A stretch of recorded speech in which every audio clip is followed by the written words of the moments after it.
இல்லாத ஊரை கையோடு இன்றேற்றி மூட்டுவோம்.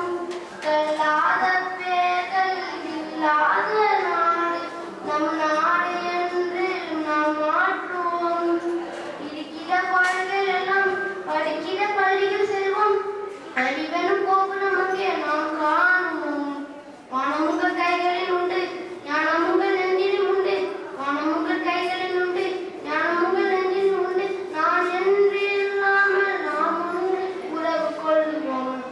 அடுத்தது சக்தியால் பெண்களுக்கு மரியாதையும் பாதுகாப்பையும் கொடுப்பேன். பெண்கள் நிம்மதியாக வெளியே போக முடியாத நிலை முடியட்டும். அவர்கள் அச்சமின்றி தன்னம்பிக்கையோடு வாழட்டும். எனக்கு அந்த சக்தி இருந்தால் ஒவ்வொரு பெண்ணும் ஒரு ராணி மாதிரி மாறுவார், மதிப்பும் மரியாதையும் பெறுவார். நான் இன்னும் நினைப்பது உலகத்தில் எந்த ஒரு மனிதனும் துக்கத்துடன் வாழக்கூடாது. எனக்கு அந்த சக்தி இருந்தால் எந்த ஒரு மனிதனும்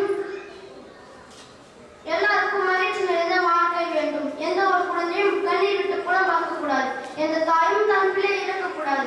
அது நடந்தால்தான் உண்மையானது. அடுத்தது நான் வறுமையை நீக்குவேன். அது கடுமையாக உழைக்கிறார். வறுமையை நீக்கு.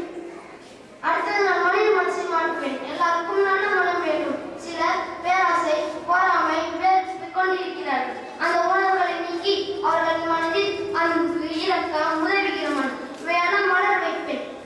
இறுதியாக உலகம் முழுவதும் ஒற்றுமை கொண்டு வருவேன். மதம் ஜாதி நிறம் எந்த வித்தியாசம் இல்லாமல் நாம் மனிதர்கள் என்று நினைத்து வாழ வேண்டும். அன்பு அமைதி தன்னம்பிக்கை இதுவே உண்மையான மாபெரும் சக்திகள்.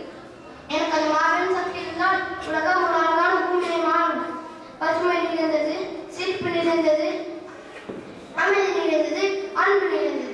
ஆனால் நான் உண்மையில் புரிந்து கொள்வது என்ன தெரியுமா? அந்த மாபெரும் சக்தியை வெளியே கிடையாது, அது நம்மோடு இருக்கிறது.